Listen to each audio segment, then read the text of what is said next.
అధికారంలోకి వచ్చే ముందు సంపద సృష్టిస్తామని హామీ ఇచ్చారు. కానీ అధికారంలోకి వచ్చాక ఉన్న సంపదను ఆవిరి చేస్తున్నారన్న అభిప్రాయం రాష్ట్ర ప్రజల్లో వ్యక్తమవుతోంది.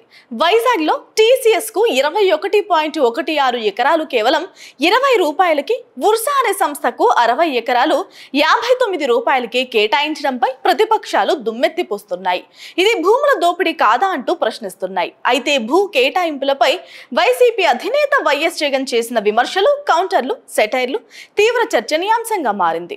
ముఖ్యంగా రూపాయికి ఇడ్లీయే రాదు కానీ 99 పైసలకే ఎకరా భూమి అని ఆయన చేసిన వ్యాఖ్య జగనన్న సూపర్ పంచ్ గా వైరల్ చేస్తున్నారు ఆయన ఫ్యాన్స్. ఊరు పేరు లేని వుర్సా సంస్థకు వేల కోట్ల రూపాయల విలువైన భూములను దారాదత్తం చేశారని ఆయన విమర్శించిన తీరు హైలైట్ గా నిలిచింది. అయితే ఇటీవల కాలంలో వుర్సా కంపెనీకి భూ కేటాయింపు వ్యవహారంపై పలు అనుమానాలు వ్యక్తమవుతున్నాయి. కేవలం 2 నెలల క్రిందట ప్రారంభమైన కంపెనీకి వేల కోట్ల విలువైన భూములు ఎలా కేటాయిస్తారంటూ వైసీపీ నేతలు ప్రశ్నిస్తున్నారు. అయితే ఈ కంపెనీ వెనుక టీడీపీ నేతల బినామీలు ఉన్నారని ఆరోపణలు కూడా ఉన్నాయి.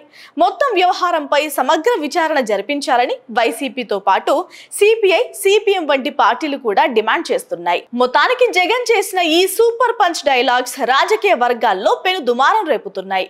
భూ కేటాయింపుల్లో అవకతవకలు జరిగాయన్న ఆరోపణలకు ఈ వ్యాఖ్యలు మరింత ఆద్యాన్ని పోస్తున్నాయి. ఈ వ్యవహారంపై అధికార పక్షం ఎలా స్పందిస్తుందో చూడాలి. Please subscribe .news.